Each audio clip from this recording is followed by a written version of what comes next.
विश्व वंदनीय संत सम्राट सदगुरु कबीर देव, मुद मंगल में संत समाज, सभी धर्म प्रेमी सज्जन, शक्ति स्वरूपाएं माताएं और बहन, छोटे छोटे बच्चे एवं बच्चियां, सभी को वंदन अभिनंदन करते हुए कुछ थोड़ा सा निवेदन करें।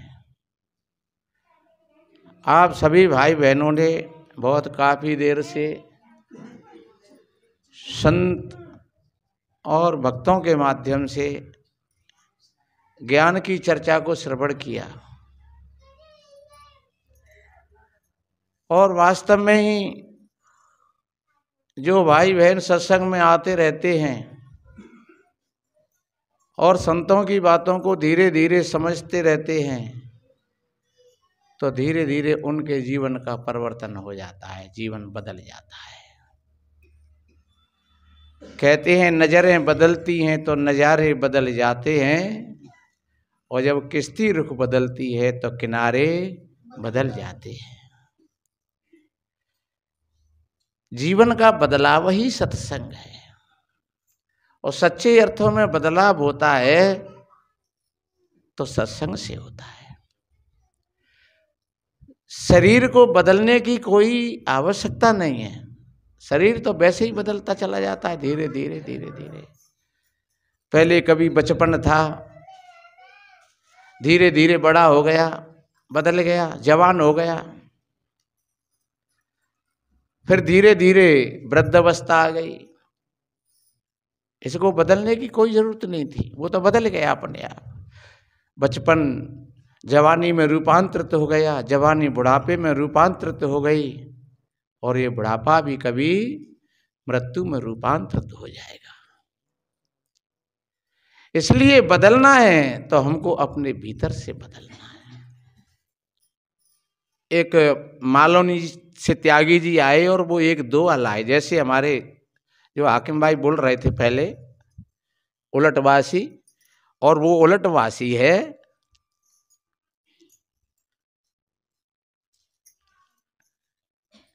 कि माता मरे तो परम पद पावे,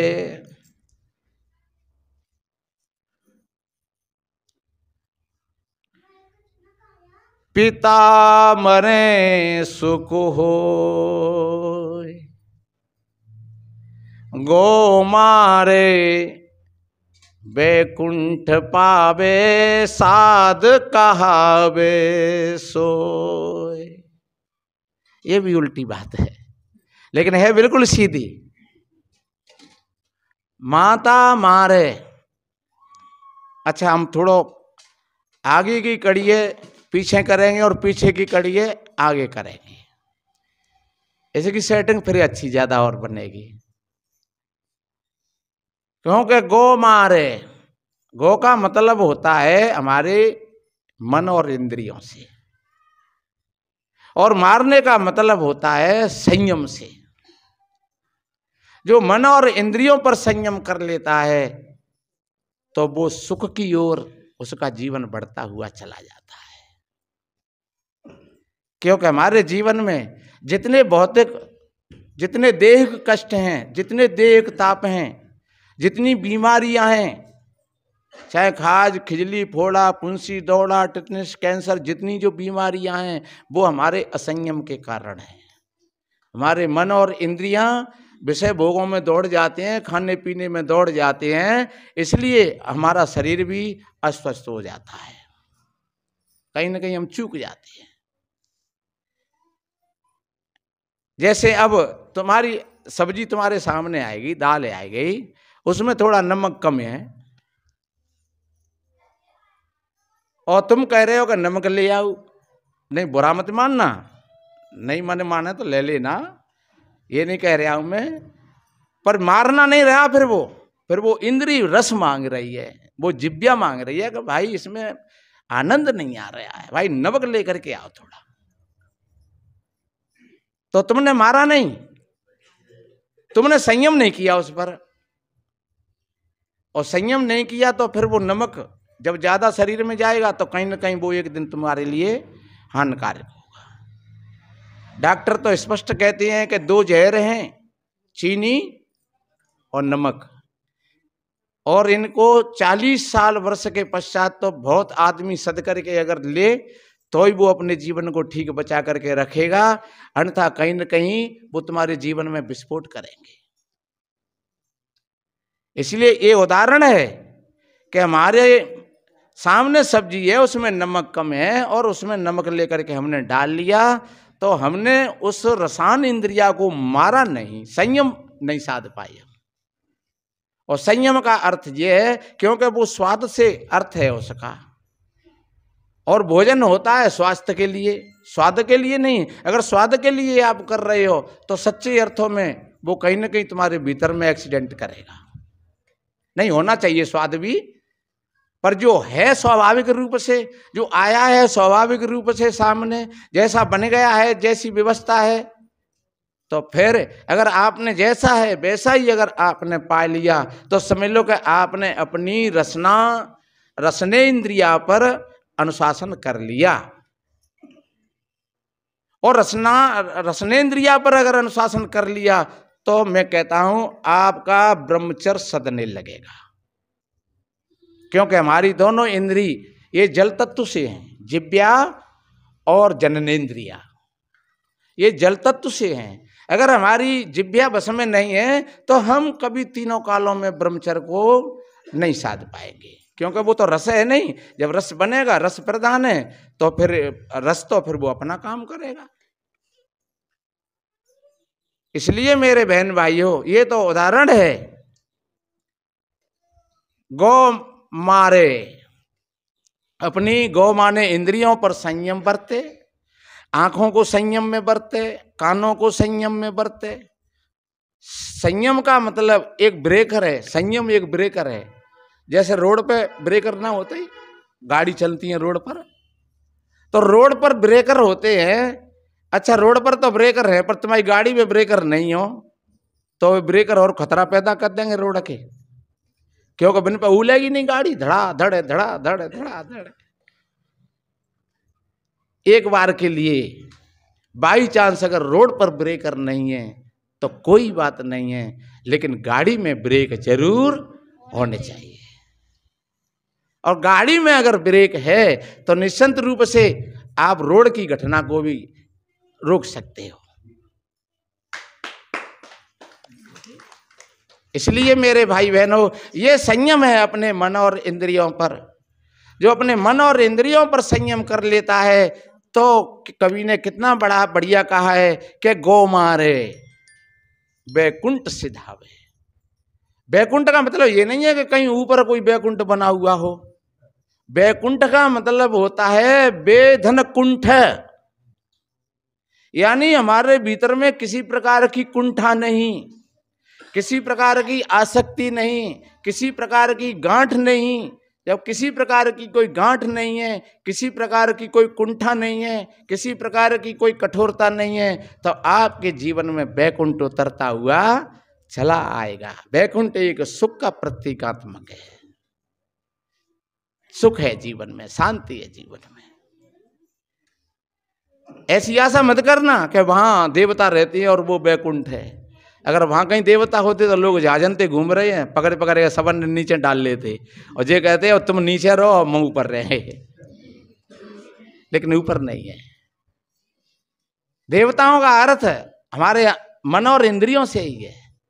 जब तुम देवत्व भाव को प्राप्त होगे, तुम संयम के साथ में अपना जीवन जियोगे, तो गौ मारे बैकुंठ सिधावे साध कहावे सोए। साधु कोई कपड़ा नहीं है, कोई लाल पीरे, ये अपनी अपनी ड्रेस है, पहनना कोई बात नहीं है, लेकिन वास्तव में ये साधु कोई कपड़ा नहीं है, लाल पीरा सफेद। साधु का अर्थ होता है जो साधना कर लेता है, और साधना यही है कि जो अपने मन और इंद्रियों का स्वामी बन जाए। स्वधनयामी, अपने आप पर जो स्वामी, अपने आप का जो स्वामी बन जाता है वो संसार का स्वामी बन सकता है। और संसार का बने न बने, कोई संसार का स्वामी बनने से कोई काम भी नहीं बनेगा, क्योंकि हमें जरूरत है अपने आप का स्वामी बन जाना। इसलिए अपने आप के अगर स्वामी बन गए तो आप वीर नहीं, आप महावीर हो। कबीर साहब जी ने तो जहाँ तक कहा है कि छत्री वही जो कुटुम सो जूझे और पांचन मार एक को बूझे, जीव को मारे जीव प्रतिपारे और देखत जन्म आपनो हारे। किसी प्राणी का वध करने से कोई छत्री नहीं होता है, सूरवीर नहीं होता है। मनुष्यों को मारने से कोई सूरवीर नहीं होता है। किसी जीव की हत्या करने से कोई सूरवीर नहीं होता है। अगर कोई सूरवीर होता है तो वो अपने मन और इंद्रियों पर अनुशासन कर लेता है। पांचन मार एक को बूझे, जो हमारे अंदर में 5 विषय हैं, शब्द, स्पर्श, रूप, रस और गंध। कान का विषय शब्द है, आंख का विषय रूप है, नाक का विषय गंध है और जिह्वा का रस विषय है और चमड़ी का विषय स्पर्श है। ये 5 विषय हैं और 5 विषय में 5 प्राणी मारे जाते हैं। रूप विषय में पतंगा मारा गया और शब्द विषय में हिरण मारा गया, गंध विषय में भमरा मारा गया, रस विषय में मछली मारी गई और स्पर्श विषय में हाथी मारा गया। तो फिर हमारे अंदर तो ये 5 होंगे भैया। पर ध्यान रखो, वो तो एक एक में मारे जाते हैं, उनमें कोई ऐसा ज्ञान और शक्ति नहीं है, लेकिन हमारे अंदर में तो ज्ञान है, शक्ति है। अगर हम चाहें तो 5 को अनुशासित कर सकते हैं। इसलिए कहा है बड़े भाग मानुष तन पावा। गौ मारे बैकुंठ सिधावे, साध कहावे सो। आप सच्चे अर्थों में साधु बन जाओ। कबीर साहिब जी तो कहते हैं सबको ही साधु बनना चाहिए। सभी साधना करें, अपनी वाणी को साधें, अपने मन को साधें, अपनी दृष्टि को साधें, अपने विचारों को साधें, तो आप सच्चे अर्थों में साधु बन जाएंगे। वाणी की तपस्या है, अच्छी भाषा बोलते हो, सत्य बोलते हो, मधुर बोलते हो, प्रिय बोलते हो, आपकी वाणी की तपस्या है। शरीर से आप सत्य, अहिंसा और ब्रह्मचर्य का पालन करते हो तो ये शरीर की तपस्या है। और मन से आप ईर्षा, क्रोध, मान, छल, कपट इत्यादि विकारों का त्याग कर देते हो तो ये मानसिक तपस्या है। ये गीता में भी ऐसा आया है 17वें अध्याय में। तो इसलिए मेरे बहन भाइयों, आप सभी साधु हैं, पर ऐसा नहीं। ऐसा भी कहा है कि साधु होना चाहिए तो पक्का हो कर खेले, कच्ची सरसों पेल कर खरी हो ये नहीं तेल। फिर तो न पीना बनेगी और न वहां ते तेल निकलेगा। इसलिए साधु सत्संगी बनते हो तो सच्चे बनो, साधु बनते हो तो सच्चे बनो, ईमानदार बनो, अच्छी भाषा बोलो, सत्यता के साथ में जुड़ गए तो सत्यता का ही जीवन जियो। सत्य के आधार छोड़ दो अपने आप को,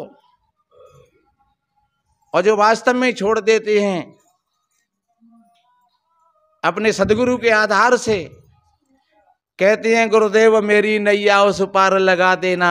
अरे अब तक तो निभाया है, आगे भी निभा देना। जो अब तक निभाया है तो फिर वो आगे भी निभाएगा, इसमें कोई संशय नहीं है। साध कहावे सोए, सच्चे अर्थों में हम साधु बन जाए। और ममता मारे परम पद पावे। ममता का अर्थ है जहां हमारा प्राणी पदार्थों में लगाव है, विशेष करके। जब तुम साधु बन गए भाई, तुमने अपने मन और इंद्रियों पर अनुशासन कर लिया, तो अब ममता पे नंबर आएगा। वो कहावत में कहते नहीं है कि पहले कुआ में काऊ में कौए को दूसरों कोई जानवर चलो गए हो तो पहले तो छोटी छोटी मेडिकिन ने खाएगा बीनी बीनी के, तो ये बड़े बड़े मेढक के सोचता रहे कि अरे देख लेंगे जब हम पे आवेगा तब। और धीरे धीरे फिर वे बड़े बड़े ने हाथ डाल दो, फिर एक रहेगो सबने को मुखिया, तई माने कही बेटा अब तू आ जा। इसी तरीका से धीरे धीरे जब हम साधना की ओर बढ़ते चले जाते हैं, छोटी छोटी चीज़ों पर हम अनुशासित करते चले जाते हैं, कंट्रोल करते चले जाते हैं, तो आज एक चीज़ पर हमने संयम किया, कल दूसरी पर किया, परसों तीसरी पर किया, पर आदर्शों फिर और आगे धीरे धीरे, तो हम एक दिन धीरे धीरे और फिर हमारे जो बड़े बड़े विकार हैं वो भी फिर सुलभ हो जाते हैं, सहज हो जाते हैं। ममता मारे, ममता बड़ी जटिल है, बड़ा जानवर है। बाबा तुलसीदास जी ने तो जहां तक कहा है, हरि ममता तू न गई है मेरे मन से, ममता तू न गई है मेरे मन से,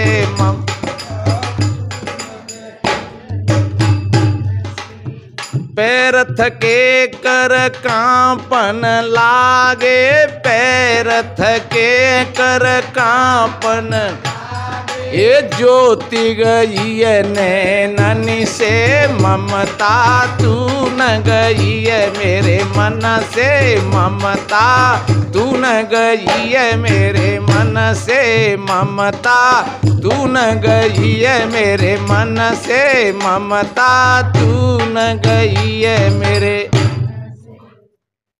क्या किया जाए, पैर थके कर कांपन लागे, 80 वर्ष की उम्र हो गई, शरीर जर्जर हो गया, हे ममता पर तू न गई। और ध्यान रखो, विद्वान पुरुषों ने तो जहां तक कहा है कि जहां सदा शांत रहती है समता के पीछे, समता न रहती विषमता के पीछे, और विषमता रहा करती ममता के पीछे, यहाँ ममता बढ़ाना महामूढ़ता है। सभी संत गुरुजन जो समझा रहे हैं, ये चर्चा बुलाना महामूढ़ता है। बड़े भाग्य से ऐसा अवसर मिला है, निरर्थक बिताना महामूढ़ता है। शांति रहती है तो समता के पीछे, विषमता के नहीं। विषमता तो ममता के पीछे, या ममता के पीछे विषमता है। इसलिए अगर रामायण में तुम देखोगे तो ये ममता ही सोने की लंका है, ये ममता ही सोने की लंका है। और जाई में अहंकार रूपी रावण विराजमान है। ये तो रूपक है कि सोने की लंका थी रावण के पास में, लेकिन शांति नहीं थी। लंका तो सोने की थी, सोना तो था हजारों मन लाखों मन, लेकिन शांति नहीं थी। तो इसका मतलब है सोने चांदी में शांति नहीं है, कूड़े कबाड़े में शांति नहीं है। शांति अगर है कहीं तो फिर समता में है। और जब तक ममता नहीं मरेगी तो फिर रावण कैसे मरेगा। इसलिए ममता मरे परम पद पावे, और पिता मरे सुख हो। पिता का मतलब है यहां अहंकार से। वास्तव में ही जब ऐसी स्थिति साधक की बढ़ जाती है, अहंकार का अर्थ ही होता है अहम धन आकार। अहम तो शुद्ध है हमारे भीतर में। हमारे गुरुदेव जी एक सूत्र सुनाया करते थे, अहम शुद्ध चैतन्य ज्ञान स्वरूपम, अजर हम अमर हम अखंडम अनुपम। तो जो हमारे अंदर में जो अहम है वो शुद्ध है, वो चेतना है, वो आत्मा है, वो शुद्ध है। लेकिन जब उसके आकार बन जाते हैं बड़े बड़े, मेरी कोठी, मेरा बंगला, मेरा महल, मेरी गाड़ी, मेरे बेटिया, मेरी बेटी, मेरे बहू, तमाम, मैं ऐसा करता हूँ, मैं वैसा करता हूँ, मेरो ऐसा वैभव है, मेरो ऐसा वो है, ये सब सारे के सारे आकार जुड़ गए। उस आकारों में फंस करके और हम वो भूल गए, अपने अहम को तो भूल गए और उन आकारों में उलझ गए। इसलिए मेरे बहन भाइयों, इन आकारों में, आकार तुम्हें मिले हैं तो बहुत अच्छी बात है, मकान मिला है तो बहुत अच्छी बात है, कोठी आपके पास में है तो बहुत अच्छी बात है, गाड़ी आप 20 लाख की ले आए हो तो बहुत अच्छी बात है, कोई चिंता मत करना। लेकिन उसका अहंकार मत करना, उसका आकार मत बनाना कि हम अब कोई बहुत बड़े हो गए या अब हमसे कोई हमारी बराबरी का अब कोई नहीं है, ऐसा कभी विचार मत करना। गाड़ी भी तुम्हारी जब सार्थक होगी तब एक दिन तुम कहो गरीब बैठा के ले जाओगे। कोठी भी तुम्हारी जब सार्थक होगी तब एक दिन दो दिन तुम्हारे कहो पड़ोसी के काम में आ जाएगी। सोना चांदी भी तुम्हारा जब ही सार्थक होगा पर एक दिन कहो गरीब के काम में आ जाए। तो ये सारी चीज़ों की सार्थकता है। अगर ऐसा नहीं हुआ तो सज्जनों फिर कोई सार्थकता नहीं है, एक दिन वैसे ही चले जाओगे। आए हैं सो जाएंगे, राजा रंक फकीर, एक सिंहासन चढ़ चले एक बंधे जात जंजीर। तो इसलिए मेरे बहन भाइयों कितना बढ़िया अच्छा ये पद है,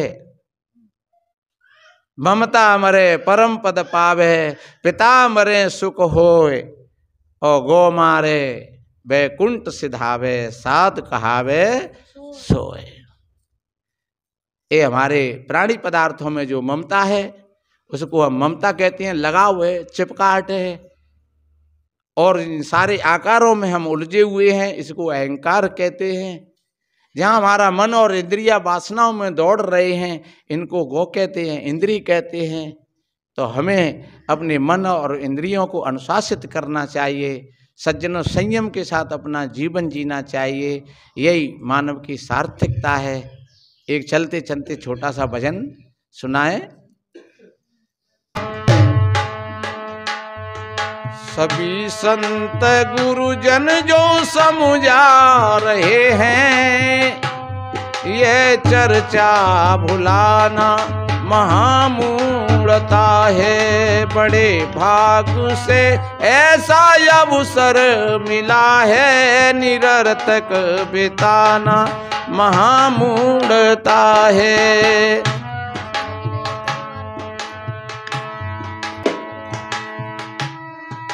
समझ लो ये परिवार कब तक रहेगा,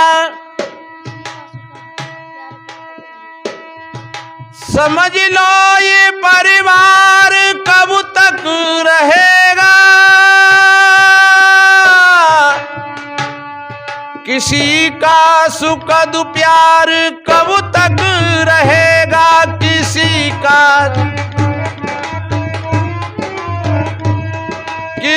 का सुखद प्यार कब तक रहेगा।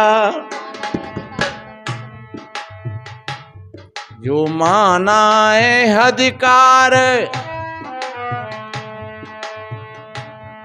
जो माना है अधिकार कब तक रहेगा। नहीं समझो पाना महामूढ़ता है, जो माना है अधिकार कब तक रहेगा। नहीं समझो पाना महामूढ़ता है। सभी संत गुरुजन जो समझा रहे हैं, यह चर्चा भुलाना महामूढ़ता है। इसलिए मैं तो निवेदन करता हूं भाई और बहनों से, जब बहू बेटा समर्थ हो गए तो अधिकारों को छोड़ देना चाहिए, और राजीते छोड़ दोगे तो बढ़िया बात है, और नहीं फिर जबरदस्ती छुड़ाए ले जाएंगे। और राजीते छोड़ दोगे तो शायद बहू बेटे ने ख्याल रहेगा कि भैया सासू माँ बहुत बढ़िया है, अब उन्हें कुछ नहीं करना धरना है। होगा जबरदस्ती से छुड़ा करके अगर कोई बहू लेगी तो पिट्टल लगावेगी और कह ले अब जिमावेंगी दूध दे। इसलिए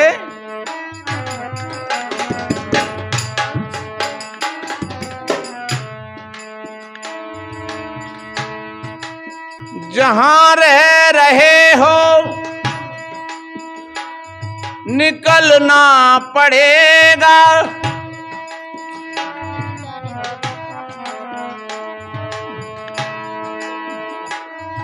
जहां रह रहे हो निकलना पड़ेगा। नहीं चाहने पर भी चलना पड़ेगा, नहीं चाहने पर भी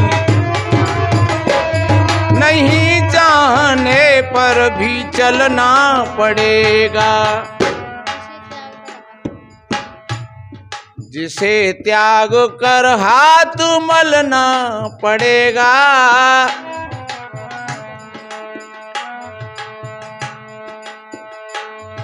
जिसे त्याग कर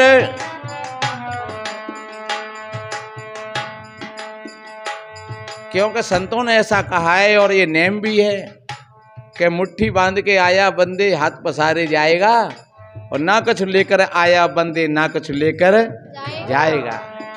धन दौलत और माल खजाना सभी पड़ा रह जाएगा। इसलिए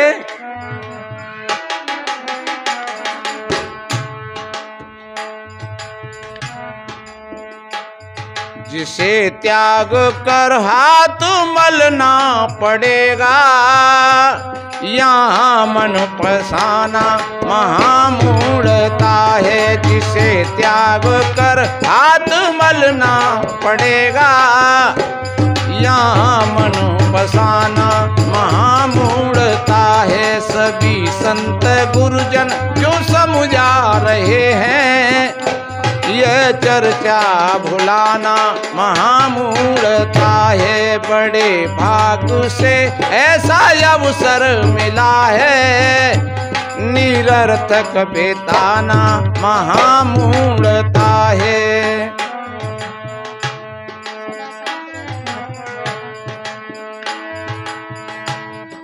सदा शांति रहती है समता के पीछे। हमारे मन और इंद्रियों में समता आ जाए, परिवारों में समता आ जाए, देवरानी जेठानी सभी मिलजुल करके बड़े प्रेम प्यार से अपना जीवन व्यतीत करती हैं। भाई भाई हैं, बड़े हिस्सा और बांट से अपना काम भी कर लेते हैं। खाने में, पीने में, बैठने में, उठने में, मान में, सम्मान में, आहार में, व्यवहार में जब समता आ जाती है तो कितना बढ़िया कहा है, जहां सुमति तहां संपत्ति नाना।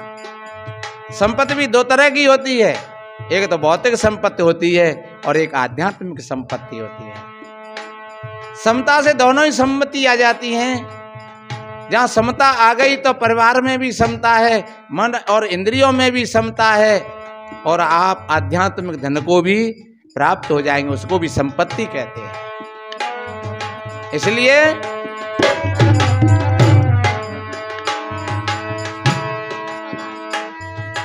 सदा शांति रहती है समता के पीछे। समता न रहती विषमता के पीछे। अगर विषमता है आपके अंदर में तो समता नहीं आएगी। हमारा मन दौड़ रहा है वासनाओं में, हम भटके हुए हैं बाजारों में, तो समता कहां से आएगी। एक भजन में आता है, तू भूला फिरे बाजार में या क्या लेता देता है।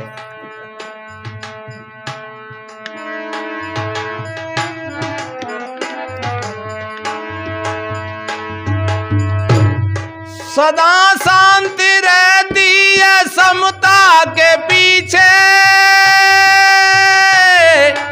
समता न रहती विषमता के पीछे।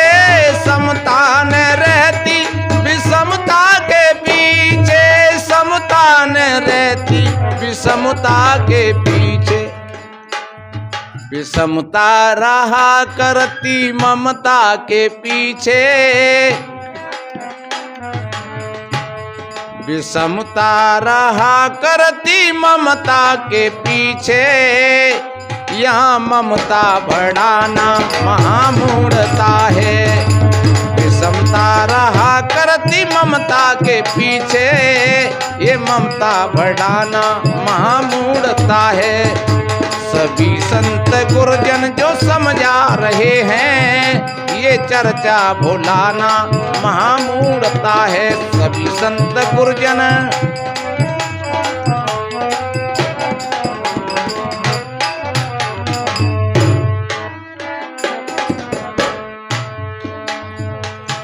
आखिरी पंक्ति में कितना बढ़िया कहा है।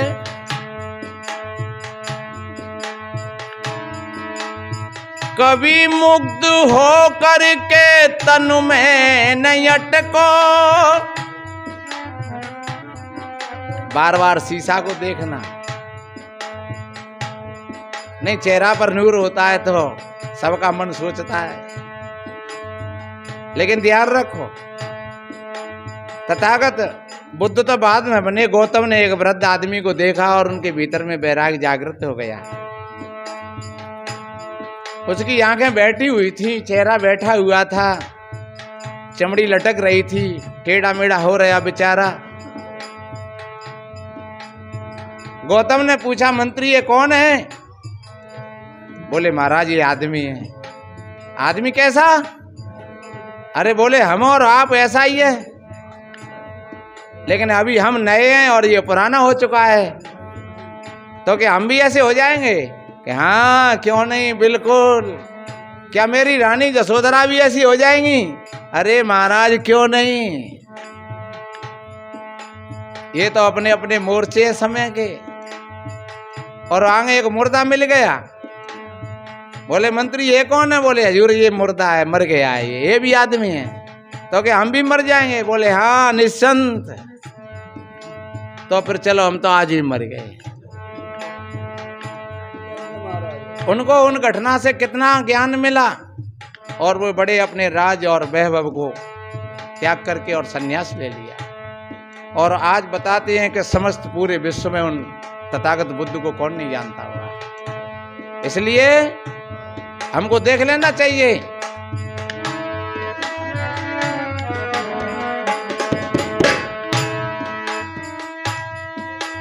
कभी मुग्ध हो करके तन में नहीं अटको,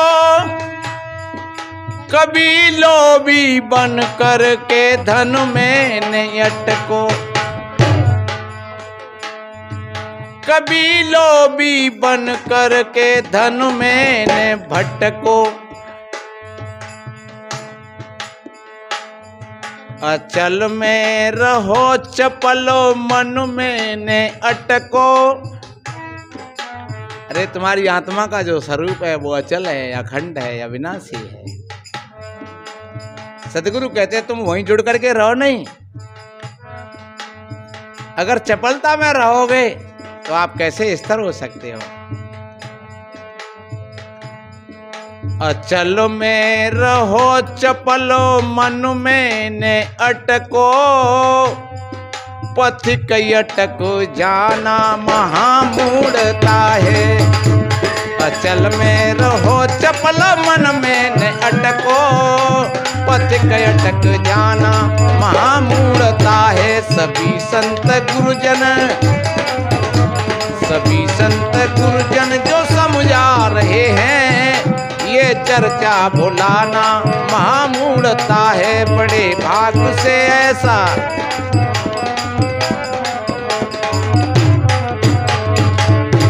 बड़े भाग से ऐसा अवसर मिला है, निरर्थक बिताना महामूढ़ता है।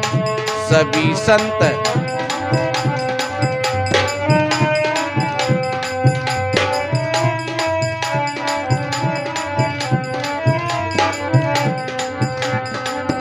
ये नर पछताइए अवसर बीते, नर पछताइए अवसर बीते, नर पछताइए अवसर बीते, नर ये नर पछताइए अवसर बीते, नर पछताइए अवसर बीते नर। इसलिए मेरे भाई बहनों, आज हमने इस पहली पर जो हमारे मालौनी से जो त्यागी जी आए थे, क्या नाम है आपका? हाँ, जो मालौनी से हमारे जो त्यागी राम जी लाल जी ने ये पहली हमको लिख करके दिया। माता मरे परम पद पावे, पिता मरे सुख होए, और गो मारे बैकुंठ सिधावे, साध कहावे सोए। और आज इस पहली पर ही हम चंद्रपाल भाई से कहेंगे कि इस पहली पर ही इस चर्चा को आप पहुंचाएं लोगों तक। संतों का तो यही भाव रहता है। आप सभी भाई बहनों के लिए कोटि कोटि साधुवाद, धन्यवाद। सर्वे भवन्तु सुखिनः, सर्वे सन्तु निरामया, सर्वे भद्राणि पश्यन्तु मा कश्चित् दुख भाग वहति। सभी के जीवन में आनंद हो, सभी का मंगल हो। इन्हीं शुभ मंगल कामनाओं के साथ बोलिए श्री सद्गुरुदेव की साहिब बंदगी।